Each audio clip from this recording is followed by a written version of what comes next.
শুভ জন্মদিন স্বাস্থ্যবন্ধু ডাক্তার আনোয়ার ফরাজি ইমন স্যার।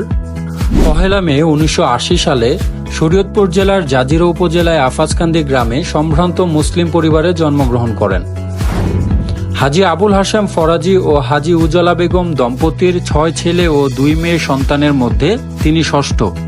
বিবাহিত জীবনে তিনি 4 সন্তানের জনক। গণপ্রজাতন্ত্রী বাংলাদেশ সরকারের প্রবাসী কল্যাণ ও বৈদেশিক কর্মসংস্থান মন্ত্রণালয় কর্তৃক পরপর 2 বার তিনি সিআইপি সম্মাননায় ভূষিত হন। তিনি জন্মদিনের কেক না কেটে বৃক্ষরোপণ ও অসহায় মানুষের সাথে আনন্দ ভাগাভাগি করতে বেশি পছন্দ করেন। ডাক্তার আনোয়ার ফরাজি ইমন স্যার সঠিকভাবে যাকাত আদায়ের মাধ্যমে সমাজের অসহায় ও বেকার যুবকদের স্বাবলম্বী করার উদ্যোগ হাতে নিয়েছেন। প্রতি বছর তিনি নিজের বিবাহ বার্ষিকীতে একজন অসহায় মেয়ের বিবাহের ব্যবস্থা করেন। তিনি তার প্রতিষ্ঠিত ফরাজি হাসপাতাল লিমিটেড ও ফরাজি ডেন্টাল অ্যান্ড রিসার্চ সেন্টারে দেশের সূর্য সন্তান বীর মুক্তিযোদ্ধাদের জন্য আজীবন 50% ছাড়ের চিকিৎসা সেবা দেওয়ার ঘোষণা করেন।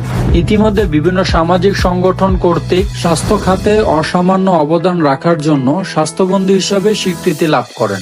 তিনি বিশ্বাস করেন দেশের প্রতিটি নাগরিকের চিকিৎসা সেবা পাওয়ার অধিকার রয়েছে এবং বলেন চিকিৎসার অভাবে যেন কোনো রোগীর মৃত্যু না হয়। ফরাজি ডেন্টাল অ্যান্ড রিসার্চ সেন্টারের পক্ষ থেকে স্বাস্থ্যবন্ধু ডাক্তার আনোয়ার ফরাজি ইমন স্যারকে জানাই শুভ জন্মদিনের শুভেচ্ছা।